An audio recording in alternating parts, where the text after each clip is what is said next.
Assalamualaikum Sobat Biologi semuanya. Kali ini kita akan belajar mengenai klasifikasi makhluk hidup IPA untuk kelas 7 SMP.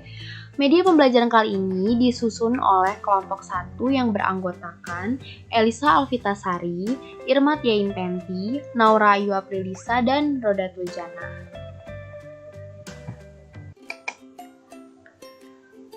Berikut peta konsep dari klasifikasi benda yang terbagi atas benda hidup atau biotik dan benda tak hidup atau abiotik. Benda hidup atau abiotik dapat dilihat dari ciri-ciri meliputi bernafas, bergerak, tumbuh dan berkembang biak, memerlukan nutrisi, dan yang terakhir iritabilitas atau peka terhadap rangsang. Dan cara mengamatinya dapat dengan alat bantu berupa mikroskop dan alat indera. Cara mengelompokkannya dengan kunci dikotom dan kunci determinasi. Sedangkan jenis-jenisnya meliputi Monera, Protista, Fungi, Plante, dan Animalia. Benda tak hidup atau abiotik terdiri dari unsur, molekul yang terdiri dari molekul unsur dan molekul senyawa, dan yang terakhir campuran yang terdiri dari campuran homogen dan campuran heterogen.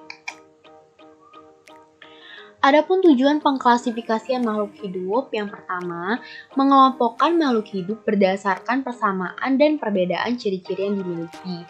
Lalu yang kedua, mendeskripsikan ciri-ciri suatu jenis makhluk hidup untuk membedakannya dengan makhluk hidup dari jenis yang lain. Dan yang ketiga, mengetahui hubungan kekerabatan antara makhluk hidup. Lalu yang terakhir atau yang keempat, memberi nama makhluk hidup yang belum diketahui namanya.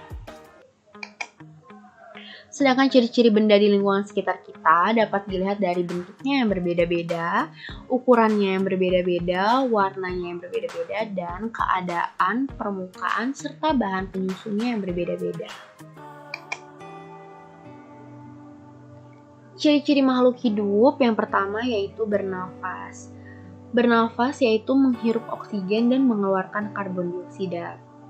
Kebutuhan bernafas dapat dirasakan dengan cara menahan untuk tidak menghirup udara selama beberapa saat. Lalu, pasti kita akan merasakan lemas sebagai tanda kekurangan oksigen.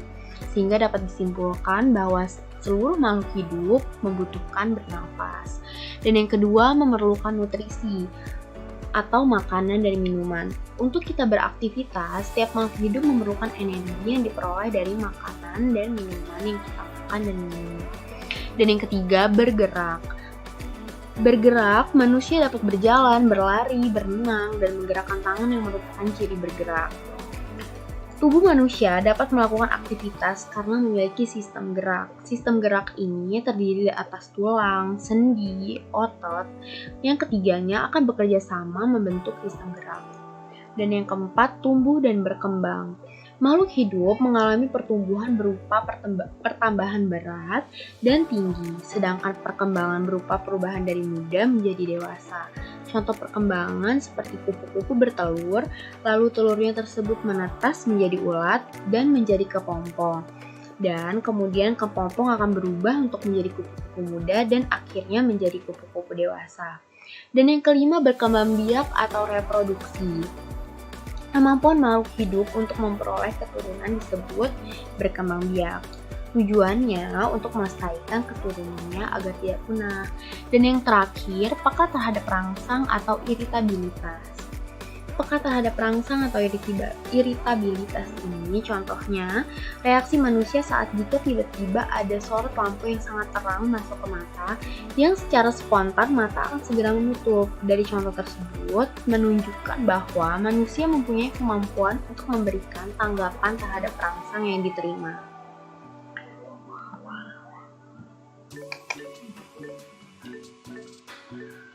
Dan sistem klasifikasi makhluk hidup dibagi menjadi 3, yaitu sistem klasifikasi buatan, sistem klasifikasi alami, dan sistem klasifikasi filogenik. Sistem klasifikasi buatan merupakan klasifikasi yang menggunakan 1 atau 2 ciri pada makhluk hidup. Pada sistem buatan tersebut disusun dengan memakai ciri atau sifat yang sesuai dengan kehendak manusia. Contoh klasifikasi buatannya adalah klasifikasi tumbuhan yang dapat menggunakan dasar habitat atau tempat hidup. Lalu sistem klasifikasi alami. Sistem klasifikasi alami ini menghendaki terbentuknya kelompok-kelompok takson yang alami. Artinya, anggota-anggota yang membentuk unit takson terjadi secara alamiah yang kehendak alam. Klasifikasi alami ini dirintis oleh Michael Adams dan Jean Baptiste Delamare. Dalam klasifikasi alami ini menggunakan dasar persamaan dan perbedaan morfologi atau bentuk luar tubuh secara alami. Contohnya itu hewan berkaki 2, berkaki 4, hewan bersayap, dan bersirip. Sedangkan untuk tumbuhan, ada kelompok tumbuhan berkeping biji 1 dan berkeping biji 2. Sedangkan sistem klasifikasi filogenik pertama kali dikemukakan oleh Charles Darwin pada tahun 1859. Darwin berpendapat terdapat hubungan antara klasifikasi dengan evolusi. Selain itu juga, pada klasifikasi ini mencerminkan persamaan dan perbedaan sifat morfologi dan anatomi maupun fisiologinya.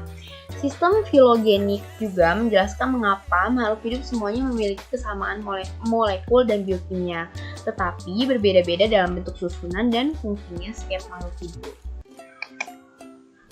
Adapun klasifikasi Carolus Linnaeus. Jadi, pada klasifikasi ini, cara pemberian nama pada makhluk hidup dengan dua kata, yakni kata pertama diisi dengan genusnya dan kata keduanya diisi oleh spesies yang disebut sistem nomenklatur binominal.